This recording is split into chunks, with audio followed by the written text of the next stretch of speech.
Pourquoi ronfle-t-on?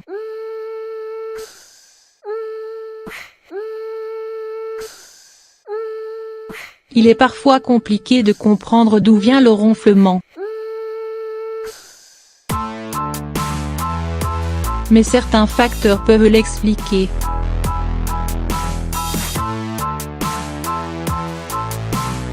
Arrête de ronfler, tu fais trop de bruit, je n'ai pas réussi à dormir de la nuit.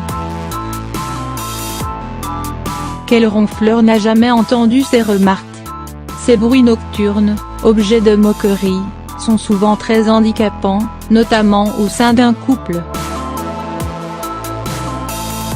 Et pour cause, le niveau sonore des ronflements peut atteindre 100 décibels, soit le vrombissement d'un camion qui passe dans la rue.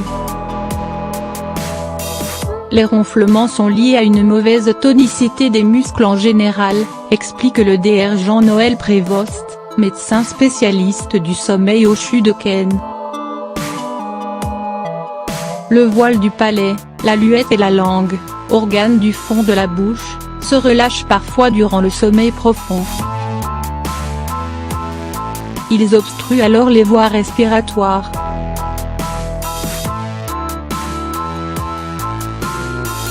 L'air a davantage de mal à traverser la gorge, ce qui fait vibrer le pharynx, carrefour entre les voies aériennes et digestives, et provoque ce bruit si particulier.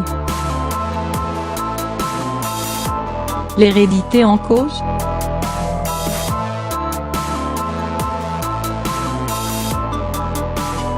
Le ronflement est souvent banal, un peu plus de 30 des adultes ronflent régulièrement. Et plus l'on avance en âge, plus l'on est concerné. Ce n'est pas une maladie, mais c'est plutôt un vieillissement de l'organisme, éclaire le Dr Jean-Noël Prévost. D'autres se défendent en arguant qu'ils font partie d'une famille de ronfleurs.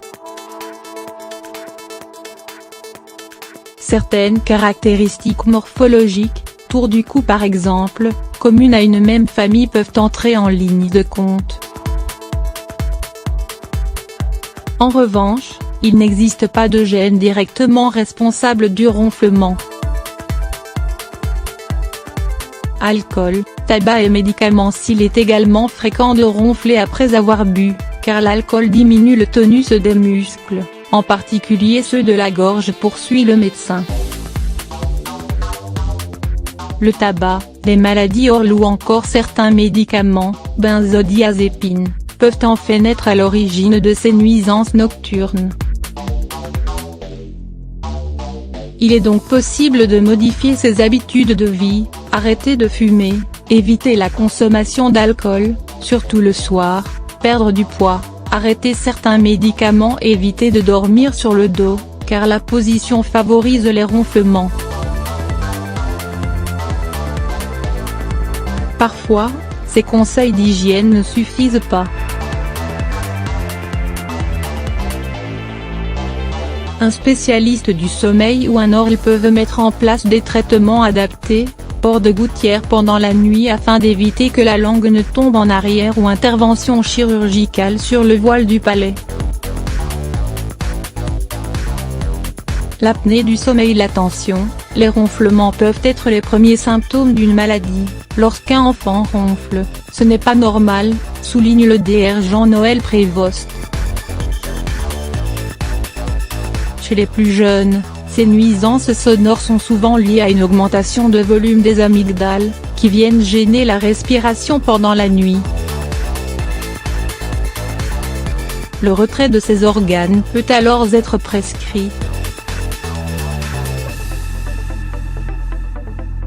De même, lorsque les ronflements sont accompagnés d'un sentiment de sommeil non récupérateur, avec des somnolences pendant la journée ou des réveils fréquents la nuit, cela peut laisser présager une apnée du sommeil, explique le Dr Jean-Noël Prévost.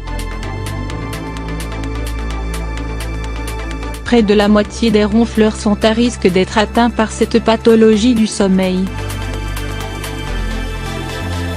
Le surpoids, l'âge et le sexe sont des facteurs aggravants de cette maladie.